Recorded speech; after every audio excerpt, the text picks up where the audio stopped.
Jasmine നല്ലൊരു ഗെയിമറാണ്. അത് പറയാതിരിക്കാൻ പറ്റില്ല.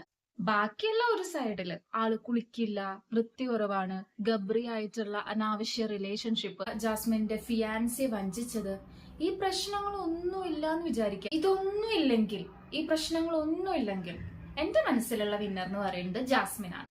ഇപ്പൊ തന്നെ നോക്കൂ, ജാസ്മിൻ ആക്ച്വലി ഗബ്രി പോയതിന്റെ വിഷമത്തിലാണ്. എന്നിട്ടും ഓരോ ടാസ്ക് വരുമ്പോഴും എന്ത് നന്നായിട്ടാണ് ആള് പെർഫോം ചെയ്യുന്നത്. മറ്റുള്ള കണ്ടസ്റ്റന്റ്സ് പറയുന്നുണ്ട് ആളിങ്ങനെ സ്വിച്ച് ഇട്ട പോലെ ആളുടെ ഇമോഷൻസ് മാറുന്നു എന്ന്. അത് ശരിക്കും നല്ലൊരു ഗെയിമർ ആയതുകൊണ്ടല്ലേ? ആൾക്ക് മനസ്സിൽ സങ്കടമില്ലാത്തതുകൊണ്ടല്ല, ആൾക്ക് നല്ല സങ്കടമുണ്ട്. എന്നിട്ടും ഒരു ടാസ്ക് വരുമ്പോ ആൾ അത് മറന്ന് ആള് ഒരു ഗെയിമർ ആയിട്ട് മാറുകയാണ്. ഓരോ ടാസ്ക് വരുമ്പോഴും ജാസ്മിന്റെ അത്രയും പെർഫോം ചെയ്യുന്ന ആരും ഇന്ന് ആ ബിബി ഹൗസിലില്ല.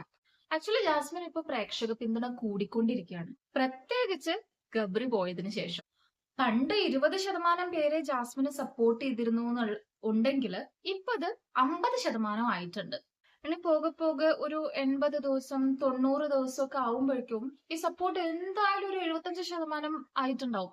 കാരണം ബാക്കിയുള്ളതൊക്കെ അപ്പോഴേക്കും എല്ലാവരും മറക്കും. ഈ പ്രേക്ഷകര് പതിയെ പതിയെ ഇതുവരെ ഉണ്ടായ സംഭവങ്ങളൊക്കെ മറന്നു തുടങ്ങും. കാരണം ഗബ്രി ഇപ്പൊ ആ ഹൗസിൽ ഇല്ലല്ലോ. അപ്പൊ നമുക്ക് അനാവശ്യ സീനുകൾ കാണാൻ കിട്ടില്ല. അല്ലെങ്കിൽ തന്നെ എപ്പോഴും അവർ തമ്മിലുള്ള വാഴത്തോട്ടത്തിലുള്ള ഇരിപ്പ് ഇതൊന്നും നമുക്കിനി കാണാൻ കിട്ടില്ല.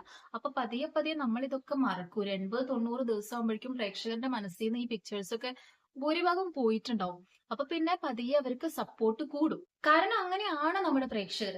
ആരാണ് അവിടെ ഒറ്റപ്പെട്ട് നിൽക്കുന്നത്, എപ്പോഴും അവർക്കായിരിക്കും പ്രേക്ഷക പിന്തുണ കൂടുതൽ. ഇന്നത്തെ സീസൺസ് നോക്കിയാലും അങ്ങനെ തന്നെയാണെന്ന് മനസ്സിലാവും. സീസൺ 2 ഡോക്ടർ രജിത് സാറിന് ഇത്രയും ഒരു പ്രേക്ഷക പിന്തുണ ലഭിക്കാൻ കാരണം എന്തായിരുന്നു? ആ സമയത്ത് ആള് ഹൗസിൽ ഒറ്റപ്പെട്ടാണ് നിന്നിരുന്നത്. ബാക്കിയുള്ള കണ്ടസ്റ്റന്റ്സിന് ആളെ അത്ര വലിയ താല്പര്യമില്ലായിരുന്നു, ആള് പറയുന്നത് ഇഷ്ടമല്ലായിരുന്നു. അപ്പൊ നമ്മൾ നോക്കുമ്പോ എന്താണ്, എല്ലാവരും കൂടി ആളെ കോർണർ ചെയ്യുന്നു, അല്ലെങ്കിൽ ആള് മാത്രം ഒറ്റപ്പെട്ട് നിൽക്കുന്നു. അപ്പൊ സ്വാഭാവികമായിട്ടും നമുക്കൊരു സഹതാപം തോന്നും. അങ്ങനെ നമുക്ക് അപ്പൊ കൂടുതൽ ഇഷ്ടം ആരോടാവും? ആ ഒറ്റപ്പെട്ട് നിൽക്കുന്ന വ്യക്തിയോടായിരിക്കും. സീസൺ 5 ഡോക്ടർ റോബിന്റെ കാര്യം ഇങ്ങനെ തന്നെയായിരുന്നു.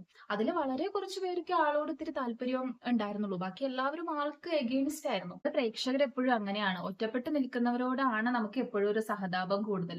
അതുകൊണ്ടാണ് അവർക്ക് ഇത്രയും ഫാൻ ബേസ് ഉണ്ടാവാൻ കാരണം. അപ്പൊ ഇപ്പൊ ജാസ്മിന്റെ കാര്യം അങ്ങനെ തന്നെയാണ്. ജാസ്മിൻ അറിഞ്ഞോ അറിയാതെയോ ജാസ്മിൻ അവിടെ ആക്ച്വലി ഒറ്റപ്പെട്ടു പോയി. അപ്പൊ നമുക്ക് എല്ലാവർക്കും പതിയെ പതിയെ ഇപ്പൊ തന്നെ നോക്കിയാൽ മതി, പണ്ട് ഉണ്ടായിരുന്ന പോലെയല്ല, ആദ്യത്തെ ദിവസങ്ങളിൽ ആദ്യത്തെ ആഴ്ചകളിൽ ഉണ്ടായിരുന്ന പോലെയല്ല ഇപ്പൊ ആൾക്ക് കുറച്ചുകൂടി സപ്പോർട്ടും ഓരോ വീഡിയോസിനും താഴെ വരുന്ന കമന്റ്സ് നോക്കിയാൽ മനസ്സിലായിരിക്കും ആൾക്ക് ഇത്തിരിയേശം സപ്പോർട്ട് കൂടി തുടങ്ങിയിട്ടുണ്ട്. പാവം പാവം എന്നുള്ള ഒരു ഇമേജ് ഒക്കെ വന്നു തുടങ്ങിയിട്ടുണ്ടാണ്. ജാസ്മിൻ ഇപ്പൊ ആ വീട്ടിൽ ഒറ്റപ്പെട്ടാണ് നിൽക്കുന്നത്, പ്രത്യേകിച്ച് ഗബ്രി കൂടി പോയപ്പോ. ഇനി ഒരു 80 ദിവസമൊക്കെ കഴിയുമ്പോഴേക്കും ആൾക്കാരെ ഈ ഗബ്രി വിഷയം അങ്ങ് മറക്കും. എന്ന് മാത്രമല്ല നല്ല സപ്പോർട്ടും കൂടും ജാസ്മിന് എന്നാണ് എന്റെ ഒരു വിലയിരുത്തൽ. ആള് വിന്നർ ആവാനുള്ള ചാൻസ് കൂടിക്കൊണ്ടിരിക്കുകയാണ്. ഇനി വിന്നർ ആയില്ലെങ്കിൽ തന്നെ ടോപ്പ് 3 ആള് എന്തായാലും ഉണ്ടാവും എന്നുള്ളത് 100% ഷുവർ ആണ്. നിങ്ങളുടെ അഭിപ്രായം എന്താണ്? നിങ്ങൾക്ക് എന്താണ് തോന്നുന്നത് എന്നുള്ളത് താഴെ ഒന്ന് കമന്റ് ചെയ്തോളൂ കേട്ടോ.